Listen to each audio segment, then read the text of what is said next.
শুভ সকাল। কেমন আছেন বন্ধুরা? আমি জানি আপনারা সবাই খুব ভালো আছেন। শ্রাবণ মাস চলছে, সারাক্ষণই প্রায় বৃষ্টি হচ্ছে, ঝিমঝিম ঝড়ঝড়। এর মাঝেই সোমবারগুলো পেরিয়ে গেল, তিনটে পেরিয়ে গেছে, আজকে শেষ সোমবার। সেই শেষ সোমবারের একটু পুজো টুজো নিয়ে আপনাদের সাথে একটু গল্প করব আর একটু ভিডিও।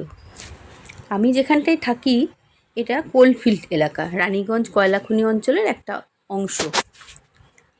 তো এখানে বাঙালি আর অবাঙালি প্রায় সমান সমান। তো একটা জিনিস লক্ষ্য করেছি, এই শ্রাবণ মাসটাকে অবাঙালিরা মানে ধরুন ঝাড়খণ্ড, বিহার, উত্তরপ্রদেশের যেসব মানুষেরা থাকেন এখানে খুব মান্যতা দেন। মান্যতা মানে প্রায় পরিবারে এই সময়ে আমিষ খাওয়া একদম বারণ, নিরামিষ খায় তারা এবং খুব ভক্তি সহকারে মহাদেবের পুজো করে। মহাদেব, পার্বতী, গণেশ এদের একসঙ্গে রেখে পুজো করে।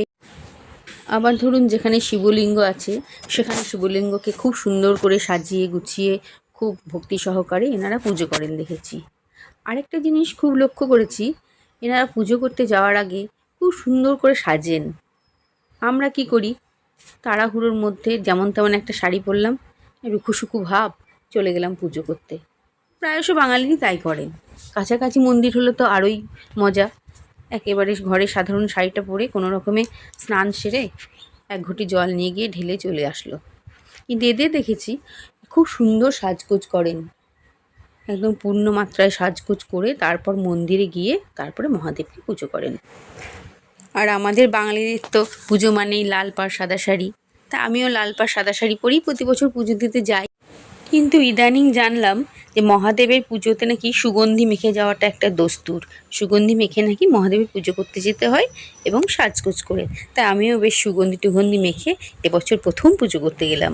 এই সারা শ্রাবণ মাস এলাকার অবাঙালি যে মহিলারা আছেন তারা এই মন্দির চত্বরে এসে সপ্তাহে 2 থেকে 3 দিন শিব চর্চা করেন, অর্থাৎ শিবের গান টান করেন।